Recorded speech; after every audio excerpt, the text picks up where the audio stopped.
Well, good morning, friends. Mark Holmes here with my buddy Cowboy Joe Boo, as well as Joe Bear in the house. And as always, thank you guys for watching, commenting, subscribing, and being part of the Joe Boo Sports Report. Without you guys, this literally does not work. Seriously, it does not work without you guys. So let's get open for business here, and let's wake up the football gods. Wake up, guys. Wake up. So here we are, Wednesday, April 1st. We are now literally 23 days, 22 days away from the draft. 3 weeks from tomorrow. Wow. Wow. So, what we're going to start doing, free agency is kind of waned. The big names and stuff there's not too many out there. We know Emerson Griffin was a guy that some of us were interested in. Apparently, Seattle is definitely interested in him. Giovanni and Clowney, Seattle's kind of thinking about re-signing him, but not at 22, 23 million. He may be a guy who everybody says, you've got some ability, but you want too damn much money. And it may end up being not until training camp for that guy to get signed or coming down off of his high number. We'll have to wait and see which it is. I don't know what it's going to be. All I know is he wants a lot of money that teams aren't willing to pay for. So, for me, as before all of the corona started, was trying to figure out what we were going to do during the season. And I had been waffling about going to training camp or going to the Hall of Fame. Training camp is always fun because it's like, it's the first football practice and stuff. You got all the fans and things that are there. You got your Dallas Cowboys. You can get up a little bit closer and kind of get a feel for what they're doing, especially now we got new coaching staff with Mike McCarthy and crew. See if you can start getting glimpse of what they're planning on doing, the changes they're going to make. Are they going to, start using more play action passing, use more two back sets, what kind of stuff? You kind of get an idea, at least just a taste there in preseason at training camp. But then on the other side of the fence, I was thinking about the Hall of Fame, because the Hall of Fame, with the Dallas Cowboys playing the Pittsburgh Steelers, with the Cowboys, of course, coming to play the Hall of Fame game, with knowing that Jimmy Johnson is going to be inducted, that all of the Cowboys from the 90s, those guys are going to be there to see Jimmy. That all of the Hall of Famers that are Dallas Cowboys will be there. And you're looking at that saying, that's going to be pretty huge. And of course, it's the Pro Football Hall of Fame, where it's a showcase of all the teams out there, and not just the NFL. It's the Pro Football Hall of Fame. So it's beyond just the NFL.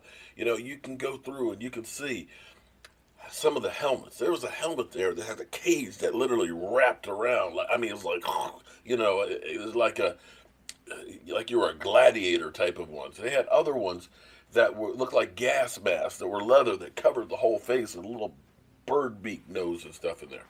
They have what hopefully one day maybe Joe Boo will be there. They have a section of just like stuffed animals and mascots and things. And maybe one day, Joe Boo, maybe you can be at the Pro Football Hall of Fame. Although he has been there before.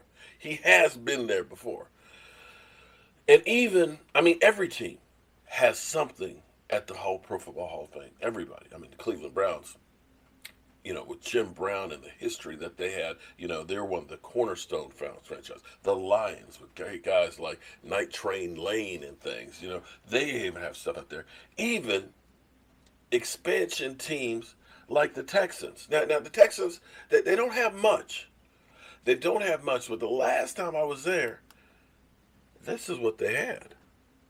They had J.J. Watt, kind of like our favorite troll, East Side Harold, but in face.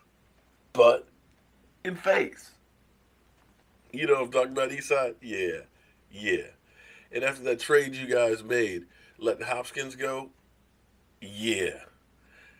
That's pretty fitting for the Texans. But in face. But anyway, I was leaning on doing a road trip. Now, we don't know how the Rona is going to affect everything, if it's going to be that we'll be fans in the stands or things like that. We just don't know. It's so many uncertainties. But we're learning how to adjust. But what we do know is Jimmy Johnson will be inducted, and he wants Troy Aikman to go ahead and do his introduction. To me, we've talked about that before, which I think is very, very fitting, to have Troy Aikman there because you can't think about the '90s Dallas Cowboys without Troy Aikman and Jimmy Johnson. The interesting piece that came out this morning is that Terry Bradshaw will actually be putting on the jacket for Jimmy Johnson. So you got Troy Aikman and you got Terry Bradshaw. Nowhere in there is Jimmy Johnson. Now, over the course of the last few years, I mean, we all know that, God, what might have been. There were no guarantees. But I got to tell you, Jimmy Johnson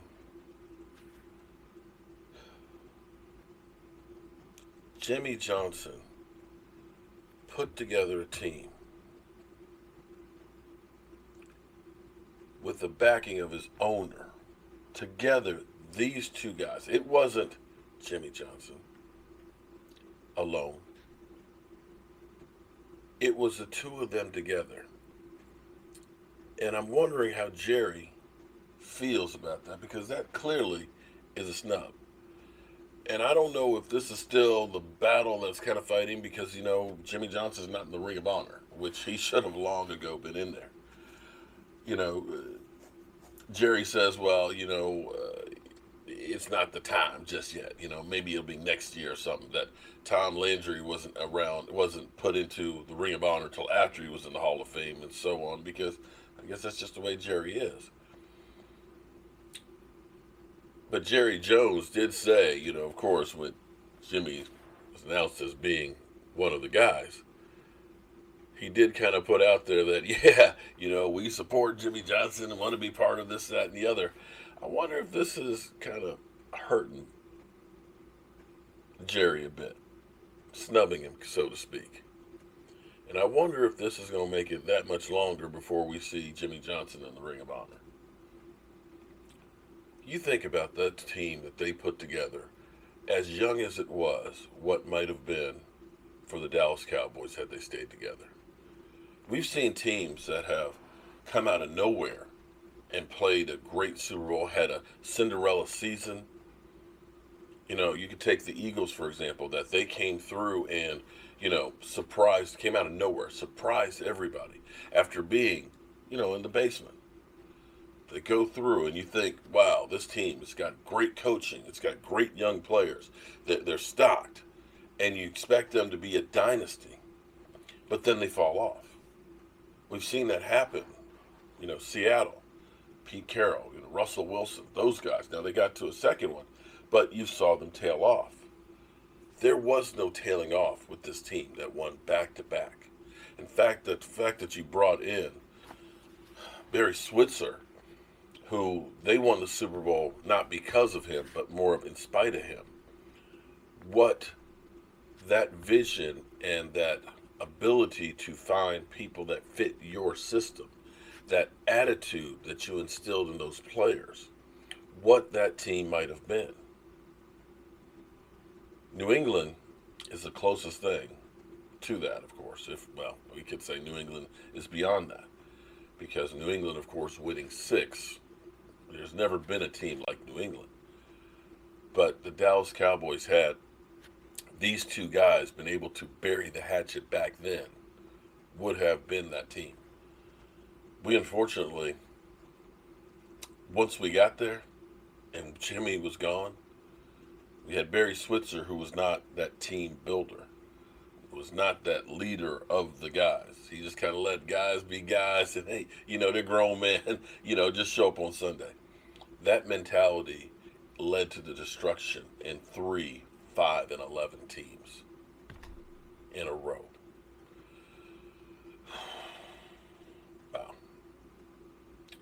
Hopefully, everybody will keep their ass at home.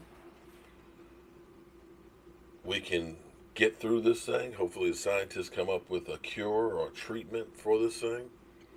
and we can get back to life like it used to be, and that we can still make that road trip to see our Dallas Cowboys and all the Hall of Famers. Be safe out there, y'all. And as always, I want to thank you guys for watching, commenting, subscribing, and being part of the Joe Boo Sports Report.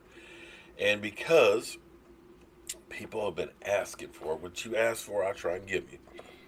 I don't like to do mock drafts because to me, they're not, if you do 20 of them, then how is it relevant? It's just kind of like fake news, or fake sports, I should say. But I am going to go through and try and figure out who I think the Dallas Cowboys should go for in that first round draft pick. And for me, of course, it's going to be defensive line or edge rusher. But we're going to go through and just start trying to work on that, and we'll have a feature player per day. And I'll sit down and I'll do the research. I'll do the work, okay? I'll do the work. Right now, though, I got some work in the shop. I got to get those shot glass racks done. I got to get one of the honeydew pieces done, and so on. So as always, thank you guys for being part of the Joe Boo Sports Report. I'll see you soon.